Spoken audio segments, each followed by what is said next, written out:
human face disease breaks out.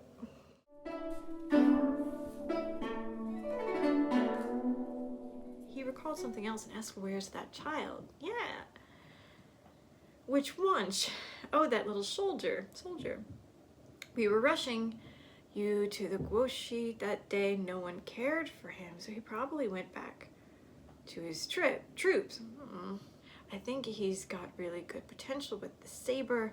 If he's taught well, he'd definitely be spectacular when he's older. Mu Qing remembered to find him for me when you get a chance. Settle him well. He could be appointed. Even with bandages wrapped all over his head, that boy still raised to cover his face with crossed arms, leaving only a bright eye peeking through his patched sleeves.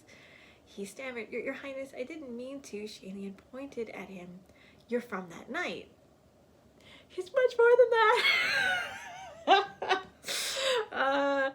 That boy looked to be both excited and happy, immediately dropping his arms. So Your Highness hadn't known.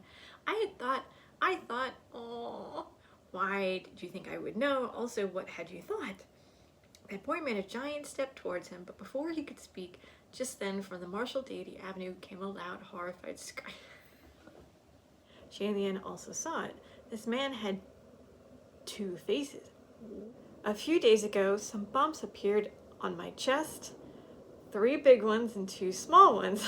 There's nothing wrong with me, is there? The moment he took off his robes, everyone fell silent. On the chest of that man wasn't some bumps. It was clearly the blurry face of a woman with all her 5 senses intact. Everyone on sight was terrified, and in spite of himself, that man grabbed onto the hem of Xianxia's robe and cried, Your Highness saved me. This is disgusting. I think I might love it though. I don't know yet. Qing was aghast. People who lived close together all grew those human faces. That thing is contagious. Well, no kidding. Immediately, he commanded, isolate them, disperse the how could you not think it was, it's fine. An outbreak of a disease is a very common trope in these kind of Chinese stories. They're getting like a little weird in the wake of the pandemic. This Buyao forest was the very place that Longying had barehandedly dug and buried the dead body of his son. Although they can't put their fingers on it, a rough guess was forming in their minds, pushing for them to start searching for the place where Longying had buried the corpse that day. I don't want to go back to that. That disgusting stink was somewhat like that of a rotten corpse, but it was even more suffocating. Just one breath and it could knock a man out.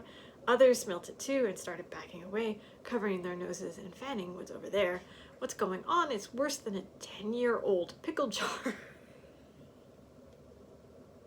Is that a common reference? I'm really worried about Hua Chong, meanwhile. I hope he doesn't catch the face disease.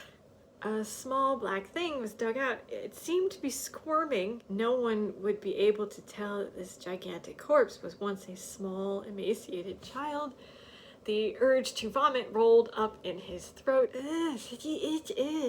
People found similar affliction appearing on their bodies at the same time. I don't want a face on my body.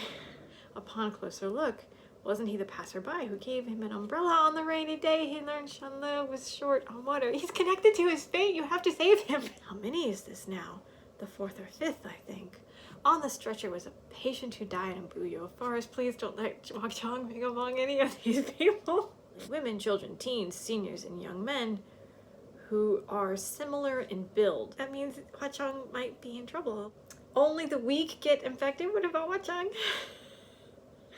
Should we have the king order for everyone in the capital to work out and strengthen their bodies?